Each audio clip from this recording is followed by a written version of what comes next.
Welcome back to my YouTube channel. So, ayan na naman nga si Kalamon niya at kapatay gutom nyo. Lalamon na naman nga siya. For today's video guys, kakain ako ng hilaw na kamatis. Ayan, pinitas ko yan sa garden guys. Hindi siya maasim. Luto ako guys ng balls na giniling. Walang itlog. Ano lang, flour saka cornstarch lang yan. Siyempre, tinimpla natin. Sausawan ako na Mang Tomas at yung spicy. Pero hindi siya maanghang. Tayo, nagugas na ako at nagdasal na ako guys. So, let's eat.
Buto ha.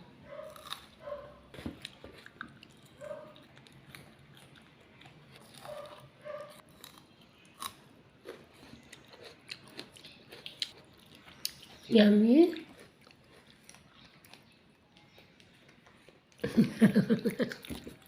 So, ayun nga guys, sinama ko nga dyan sa mukbang ko si vlogger girl nyo. So, yun lang. Maraming salamat.